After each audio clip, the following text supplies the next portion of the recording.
자, 오늘 말씀을 나누기 전에 함께 같이 인사하겠습니다. 오늘도 이 아침에 우리 주님으로부터 오는 은혜와 평강이 오늘 예배에 참석하신 여러분들과 함께 하시기를 바랍니다. 자, 우리 주변에 있는 분들에게도 하나님의 평강이 함께 하시길 바랍니다. 인사할까요? 하나님의 평강이 함께 하시기를 바랍니다. 오늘은 용서와 자유의 천국이라는 제목을 가지고 말씀을 나누겠습니다. 이 말씀을 나누기 전에 우리 믿음으로 함께 같이 선포하겠습니다. 다 함께 성경은 하나님의 말씀입니다. 오늘도 하나님께서 주님의 말씀의 종을 통해 이 성경의 진리를 나에게 선포하실 것입니다. 아멘. 오늘은 용서와 자유의 천국이라는 제목으로 함께 같이 말씀을 나누겠습니다. 여러분, 초대교회 성도들은 예배할 때 막 기대가 가득했습니다. 기대. 어떤 기대가 가득했냐면 오늘도 예수님이 여기 오신다. 오늘도 성령님이 여기 계시지. 그리고 예수님께서 우리에게 오셔서 평강이 너희에게 있을지어다 라고 말씀하실 때 여러분들 우리의 마음이 그때 어땠어요? 그걸 기억하는 거예요. 여러분, 예수님의 제자들이 예수님 돌아가신 다음에 얼마나 마음이 불편했습니까? 힘들고 자기들의 인생에 희망이 없다고 그랬지 않습니까? 그래서 모든 문들을 닫고 거기서 두려워 숨어 있을 때, 여기서 굉장히 중요합니다. 그들의 마음이 두려워서 숨어 있었습니다. 모든 문을 닫고 있을 때, 그때 예수님께서 들어오셨어요. 불가능이 가능해진 겁니다. 문을 닫아놨는데 오셨어요. 그리고 뭐라고 하셨습니까? 너희에게 평강이 있을지어다. 오늘 그 예배하는 여러분들에게 그것을 기억하길 축복합니다. 그래서 이 초대교회 성도들이 그걸 기억하면서 말씀 전하기 전에, 성만찬하기 전에 주님이 우리에게 오셨습니다 라는 마음으로 막 그렇게 인사했으니 그 인사가 어떤 인사였겠습니까? 그 당시에는요, 설교자가 밑으로 내려가서 주님의 평강이 함께 하시길 바랍니다 막 성도들과 그 예배가 막 살아있는 것 같았던 거예요. 그런데 그 예배가 살아있으려면 어떻게 해야 됩니까? 예배에 용서가 있어야 됩니다. 오늘도 우리가 죄사함을 선포했지 않습니까? 그리고 죄사함을 선포받은 사람의 자유가 있어야 돼요. 그러면 용서와 자유가 있는 것이 어디냐면 오늘 예수님은 말씀하셨습니다. 그게 천국이야.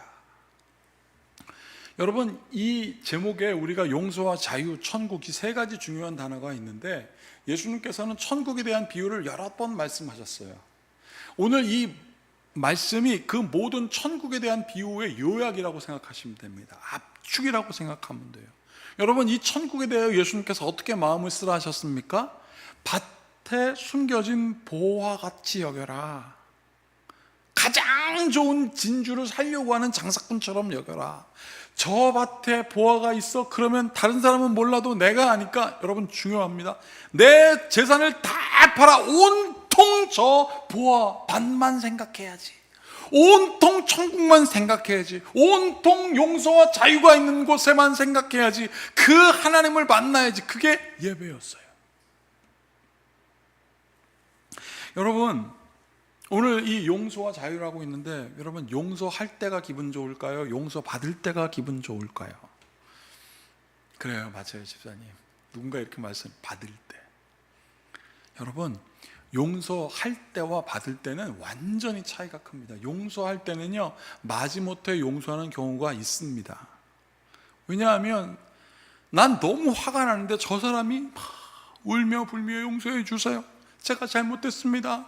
용서해 주세요. 내 마음 좀 헤아려 주세요. 용서해 주세요. 오늘 이 본문 말씀처럼 내가 빚 다 갚지 못하여 나도 팔아야 되고 내 자녀도 팔아야 되고 내 아내도 팔아야 돼서 풍비박산 나오니 나 좀 용서해 주세요. 막 그렇게 간절히 구하니까 용서하는 사람이 어떻게 해요? 마지못해 용서하는 경우가 있습니다. 여러분들은 그런 경험 없으세요? 있습니다. 그런데 이거는 상상해 보십시오. 마지못해서 용서받는 경우. 아니 뭐 내가 뭐 용서받지 뭐. 이렇게 하면서 내가 뭐 용서받지 뭐. 알았어. 용서하고 싶으세요? 내가 뭐 용서받지 뭐. 이런 용서는 있을 수가 없습니다. 용서는요, 정말 받고 싶어야 용서가 있는 거예요. 여러분, 예배에 용서와 화해가 있다고, 축복이 있다고 그랬지 않습니까? 여러분, 그 예배에 여러분들이 참여할 때 뭐 예배나 드리러 가지 뭐, 아유 오늘 뭐 시간 좀 남으니까, 그거 예배 아니에요. 오늘도 어떤 분이 목사님 오늘 지하철이 파업돼서 늦을 것 같아요, 더 시간 돼서 못 올 것 같아요. 그분 마음에 뭐가 있을까요? 예배하고 싶은 마음이 있는 거예요. 오늘 일부 예배 저 수원에서 최미지 자매가 왔어요. 지난주에도 또 왔어요. 왜 왔냐? 예배에서 하고 싶어서. 그게 뭡니까? 용서해 주세요예요. 용서해 주세요. 그러면 마지못해 용서해 주는 것도 있지만 우리 하나님은 마지못해 용서하지 않으십니다. 여러분, 베드로가요 예수님께 은혜를 경험했는데, 여러분들 우리가 이해할 수 없는 은혜를 경험했습니다. 물 위를 걸었잖아요. 그때 예수님께서 두려워하는 베드로의 마음을 헤아리시고, 베드로야 베드로야, 제자들아 제자들아, 풍랑과 파도 때문에 얼마나 힘드냐, 바다와 풍랑 때문에 얼마나 힘드냐. 예수님께서 물 위를 막 걷고 계시되 그들이 두려워 가득했잖아요. 베드로가 이렇게 합니다. 예수님, 당신이 어떤 나 좀 오게 하소서. 그러니까 예수님께서 그 베드로의 마음을 어떻게 헤아리시냐면, 내니 두려워 말라, 오라. 그 마음을 헤아리셨어요. 그러니까 베드로가 물 위를 걸었어요. 그 다음에 두 번째, 베드로는요 그러고 나서 예수님께 믿음의 고백을 했습니다. 주는 그리스도시요 살아계신 하나님의 아들입니다. 그러니까 예수님께서 베드로에게 천국 열쇠를 줬습니다. 물 위도 걸었죠, 천국 열쇠도 받았죠.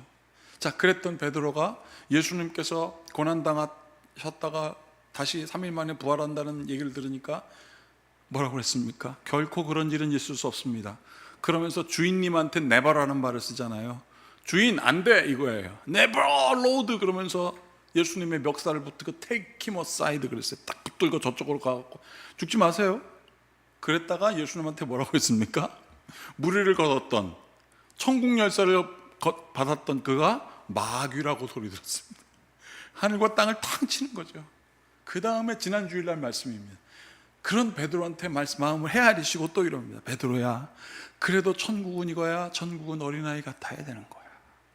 어린아이 같은 베드로의 마음을 위로하시면서 존중해 주세요. 어린아이가 존중받듯 천국은 존중받는 거야. 그러니까 그때 베드로가 오늘 질문한 거예요. 위로받았어요 이제. 그래놓고 예수님한테, 예수님, 그때에 딱 이 네 가지 경험을 한 그때예요 딱 얘기를 합니다. 베드로가 나와 이르되, 주여, 형제가 내게 죄를 범하면 몇 번이나 용서하여 주리까? 라고 질문을 탁 해요. 그래놓고 본인이 대답합니다. 7번까지 하오리까? 이건 무슨 뜻이에요? 마치 뭐 용서 좀 받아볼까요? 뭐 제가 이거 말씀 준비하다가 막 웃음이 나왔습니다. 본인이 뭔데 질문하고 대답해요. 근데 이 대답이라는 게 여러분 7번 하리일까 대답이 그냥 대답이 아니에요. 나요 예수님 7번 완전수거든요. 7번 내가 완벽하게 용서하면 되죠? 이렇게 말한 거예요. 그러니까 꼭 이거예요. 뭐 용서해 주세요, 내가 용서 받아볼게. 이게 교만이 막 올라가는 거예요. 물 위를 걸었죠, 천국 열쇠 받았죠. 비록 마귀라고 했지만 예수님께서 다시 용서해 줘서 어린아이처럼 천국을 경험해라 라고 하니까 베드로가요, 제가 보니까 베드로가 좀 단순하신 것 같아요. 그래서 이런 거 하는지도 모르겠습니다. 예수님, 내가 용서하겠습니다. 완벽하게 7번 하면 되겠습니까? 그러다 예수님께서 22절에 이렇게 말씀하신 겁니다. 다 같이 읽어볼게요. 예수께서 이르시되 내게 이르노니 7번뿐 아니라 7번을 70번까지라도 할지니라. 이건 무슨 뜻이냐면, 베드로야, 네가 완벽하다고 생각하지 말아라. 사람은 완벽할 수가 없어. 7의 70이라는 뜻은 정확하게 490번 하라는 뜻이 아니라 영원히 용서하는 거예요. 여러분, 영원히 용서받는 것이 어디입니까? 천국이에요. 그래서 오늘 설교 제목이 용서와 자유의 천국인 거예요.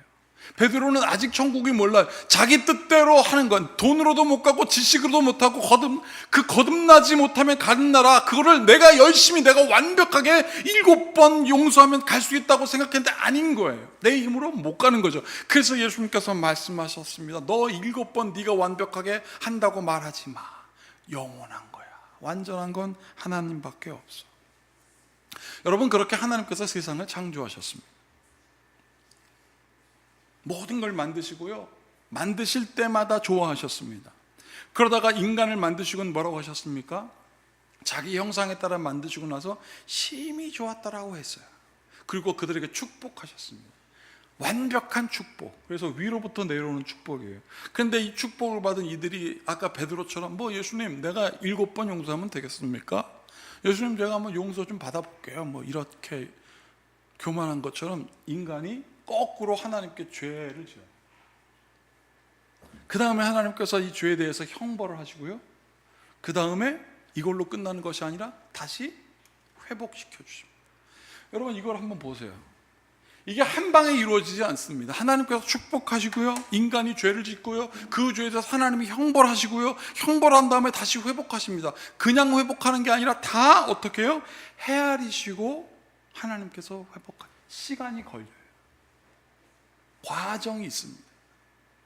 우리의 신앙은요, 그래서 과정의 신앙이라고 해요. 여러분들이 하나님께 가는 거예요. 한 방에 다 해결되질 않습니다. 그렇게 하나님께서 우리의 마음을 헤아리시는 거예요. 그래서 오늘 예수님께서는 비유로 말씀하셨습니다. 그 주인이 종에게 어떻게 했는지 여기 보세요.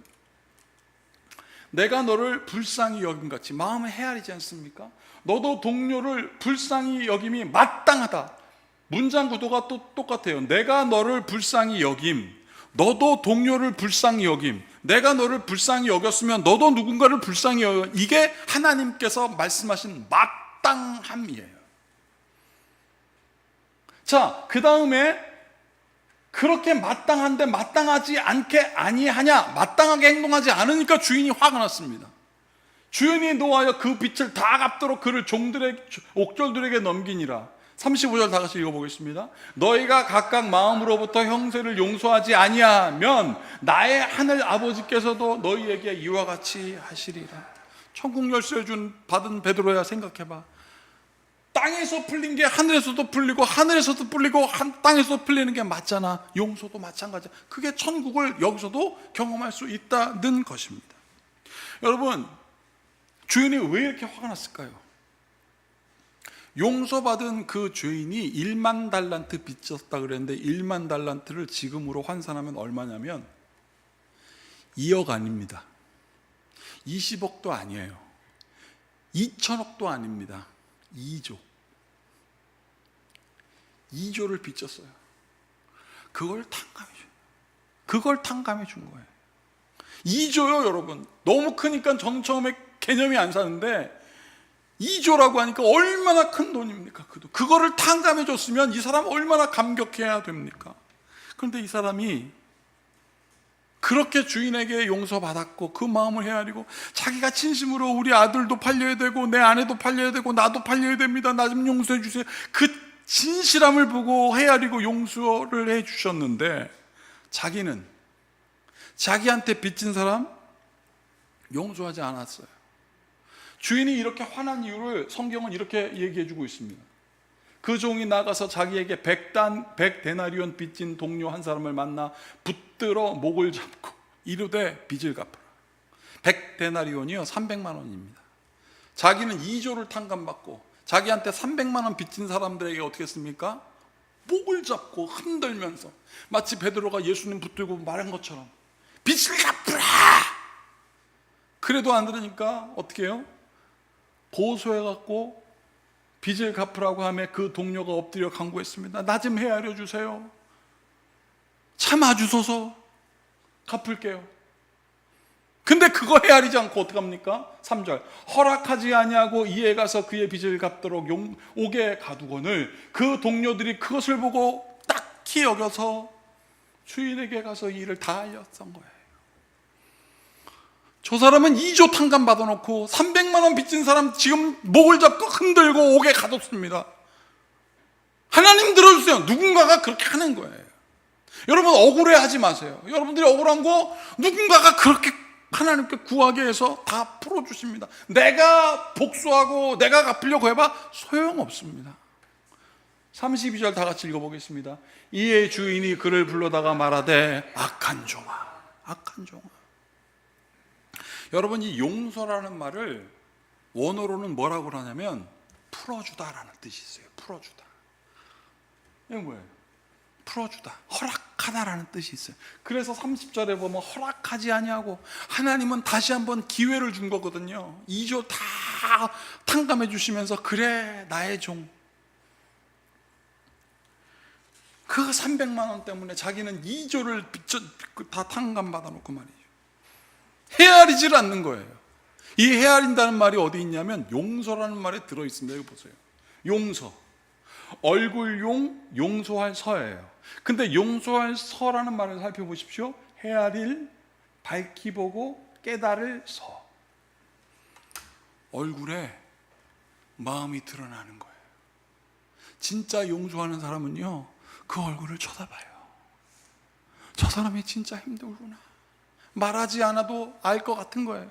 그래서 용서해서 헤아리고 밝히 보고 깨닫고 용서해 주는 거예요. 얼굴을 보고 깨닫는 거예요.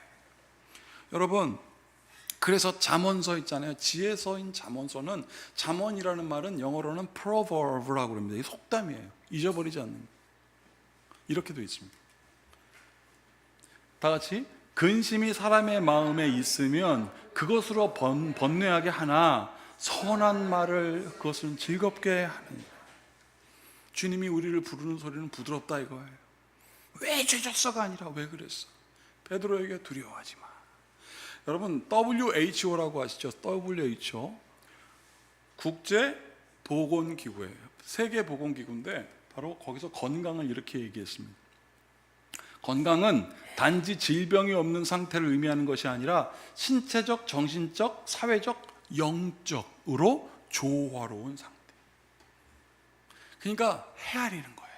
마음도, 신체도 헤아리고, 정신도 헤아리고, 사회적인 환경도 헤아리고, 마지막 spiritual, 영적인 하나님과의 관계도 헤아리는 조화로운 상태가 건강이랍니다.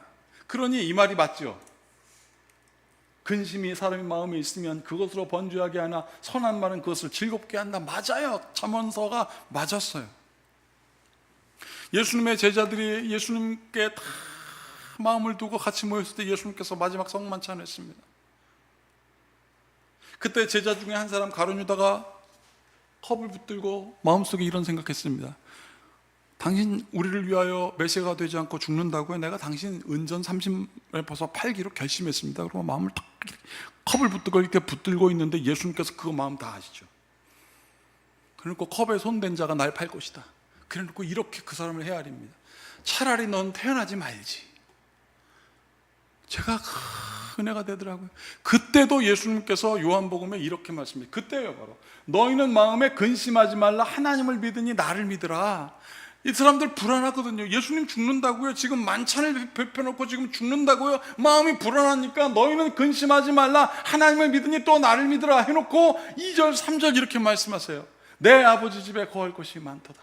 그렇지 않으면 너희에게 일렀으리라. 내가 너희를 위하여 거처를 예비하러 가노니 가서 너희를 위하여 거처를 예비하면 내가 다시 와서 너희를 내게로 영접하여 나 있는 곳에 너희도 있게 하리라. 예수가 우리를 부르는 소리. 오라 오라. 방황치 말고 오라. 두려워하지 말고 오라. 오늘도 여러분들의 마음을 헤아리시는 주님 만나길 축복합니다. 여러분, 제가 이 말씀을 준비하다가 오늘 창세기 50장 끝에 요셉 이야기가 생각이 났어요. 요셉이 창세기 마지막에 있어요. 요셉이요 13살, 14살 그때쯤 형들의 질투를 받아갖고 어떻게 됐습니까? 구덩이에다가 판 함정에 형들이 빠뜨려 놓고 양을 잡아다가 피를 묻혀서 아버지한테, 요셉을 그렇게 편애하는 야곱한테 가서 아버지 요셉 죽었어요. 진짜 나쁘지 않습니까? 형들이. 그런데 요셉은 또 팔아버렸어요. 애굽에. 그래놓고 생각했어요. 저 일도 못하는 요셉, 손에 물도 안 묻혀봤던 요셉이 이제 애굽에 가서 무슨 일을 해? 그냥 분명히 일 못 하다가 죽을 거야. 그러니 아버지한테 죽는다고 말하는 게 합리적이에요. 또 자기들을 자기가 다 막 헤아려. 막 아버지한테 가서 요셉 죽었습니다. 그러니까 야곱이 얼마나 슬퍼요. 그리고 10수년이 지나 요셉이 30살 되었을 때 이스라엘에 가뭄이 생겨서 아이러니하게 애굽에 간 거예요. 그런데 애굽에 누굴 만났습니까? 요셉을 만난 거예요. 근데 그 요셉이 요셉인지도 몰라요. 왜? 자기들이 보냈던 그 요셉 13살, 14살 밖에 안 됐는데 10수년이 지나 이제 30살 됐더니 얼굴도 달라지고 이 품새도 달라졌지만 지위가 달라진 거예요. 자기 동생 요셉은 애굽의 총리가 됐고 자기들은 그 앞에 가서 전전긍긍하면서 우리 좀 먹여 살려주세요. 여러분, 마치 내 나 좀 용서해 주세요, 1조 탕감받은 사람처럼 나 좀 용서해 주세요. 자기들은 그 상황에 갔는데 요셉 한번 생각해 보세요. 여러분, 그 10수년 동안 형들이 밉지 않았을까요? 한 번이라도 밉지 않았을까요? 한 번이 뭡니까? 수십 번 그랬을 것 같아요. 왜냐하면 그 형들 때문에 쫓겨와서 감옥에 들어갔죠. 감옥에서 좀 잘 살아가지고 잘 나와서 보디바라는 장군의 수종이 됐는데, 머리가 되는 종 됐는데, 그 보디발의 아내가 자기 좋아해가지고 오해에 빠져갖고 강간범이라고 몰려갖고 이제 사형수만 갇히는 감옥에 들어가서 죽을 날을 바라봤던 그가 뭐라고 그랬겠어요? 우리 형 때문에 여기 왔다고. 나 우리 아버지한테 총애받다가 좀 잘 살고 싶었는데 내가 우리 형들 때문에, 형 한 사람도 아니잖아요. 형들 때문에 내가 죽게 됐다고 생각 안 했겠냐고요. 그랬던 그 요셉 눈앞에 형들이 벌벌 떨면서 자기 좀 먹여 살려달라고 할 때 요셉의 심정이 어땠을까요? 어떤 그림에 보니까 요셉이 벽 뒤에 가서 막 울어요. 그 감정 때문에. 여러분, 그런데 오늘 그 요셉이 형들한테 뭐라고 그러는지 아십니까? 요셉이 그들에게 이르되 두려워 마소서. 헤아리는 거예요. 용서가 있는 거예요. 내가 하나님을 대신하리니까. 내가 용서 못한다고 하더라도 하나님이 용서하라고 하시잖아요. 당신들은 나를 헤아려 하였으나, 알고 있는 거예요. 자기의 분노가 있는 거예요. 용서할 수 없는 마음이 있었던 거 다 고백하는 거예요. 그런데 하나님은 그것을 선으로 바꾸어서 방황치 말고 오라, 두려워하지 말고 오라, 선으로 바꾸사 오늘과 같이 많은 백성의 생명을 구원하게 하시려 하셨으니 이게 천국 아니겠습니까? 21절 다 같이 읽어보겠습니다. 당신들은 두려워하지 마소서. 내가 당신들과 당신들의 자녀를 기르리이다 하고 그들을 간곡한 말로 위로하였더라. 간곡한 말. 오늘 그래서 천국의 비유의 요약이라고 하는 거, 오늘 그 말씀, 용서, 헤아리는 거예요. 여러분, 악어가 눈물을 흘리고 있습니다. 여러분, 그 유명한 악어의 눈물, 저 악어의 눈물이 어디서 유래가 되냐면 이집트의 악어가 굉장히 큰데 평균 한 3m 정도 된대요. 근데 그 악어가 사람을 잡아먹고 나서 운대요. 이율배반적이죠. 확 잡아먹고 우는 거예요. 마음이 다른 거예요. 다 잡아먹고 겉으로는 우는 척. 여러분, 혹시 허영호 씨라고 아십니까? 허영호. 이 사람은 우리나라 산악인 중에 최초로 에베레스트산 정상을 등극한 사람이에요. 이분이 1987년 어느 날 에베레스트산 정상을 탁 정복하려고 했는데 딱 145m 남았어요. 그런데 같이 동행하는 셀파, 그 사람들 말로는 세르파, 그대로 읽는 거죠. 발음 기호대로 세르파. 그 셀파가 자기한테 그러더래요. 지금 145m 저 위로 올라가면 거긴 돌풍 바람도 불고 춥고, 저기 올라갔다가 정복했다 할지라도 내려와서 죽는 사람들 굉장히 많은데 여기 145m, 여기 보면 저기 살짝 튀어나온 바위가 있는데 거기 올라가세요. 그럼 자기가 당신과 하늘만 찍게 해주고 에베레스트산 정복한 걸로 자기가 얘기해 주겠다, 증인 되겠다. 여러분, 허영호 씨가 순간 그냥 그렇게 할까? 왜? 죽을 것 같으니까. 그런데 자기 마음 가운데 이런 마음이 들더래요. 네 마음은 어디 있냐? 그러더라는 거예요. 허영호 씨한테 누군가가. 그러니까 자기가 이렇게 대답해. 내 마음은 저 꼭대기에 있죠. 그가 그러더라고요. 속으로 그냥 가. 여러분, 제가 그 일을 때 이런 생각했어요. 우리의 마음은 어디 있습니까? 우리의 마음은 하나님에게 있습니까? 우리의 마음은 지금 145m 밑에서 나를 유혹하는 것에 있습니까? 하나님께서 용서하라고 하실 땐 나는 용서하지 못할 것 같죠? 그땐 그때는 요셉처럼 내가 하나님께서 용서하라고 하는데 내가 어찌하여 막을 수 있겠습니까? 그 은혜로 예배하고 그 은혜로 서로를 마음을 헤아리는 여러분들 되길 축복합니다. 그러면 우리의 삶에 천국이 오는 거예요. 그래서 로마서 14장 8절에서 9절에 바울은 이렇게 얘기를 했습니다. 제가 8절, 여러분들 9절 읽겠습니다. 우리가 살아도 주를 위하여 살고 우리는 이미 저 에베레스트 산 꼭대기에 있습니다. 우리는 이미 마음을 정했습니다. 우리는 하나님께 있습니다. 똑같아요. 주를 위하여 살고 죽어도 주를 위하여 죽나니 그러므로 사나 죽으나 우리는 주의 것이로다. 마음이 정해졌습니다. 9절 다 같이 읽겠습니다. 이를 위하여 그리스도께서 죽었다가 다시 살아나셨으니 곧 죽은 자와 산 자의 주가 되려 하심이라. 아멘. 그분이 우리를 용서해 주셨습니다. 그 용서하는 마음을 바라보며 예배하는 여러분들에게 이 모든 지각에 뛰어난 주님의 평강이 함께 있을지어다. 함께 같이 기도하겠습니다. 주님,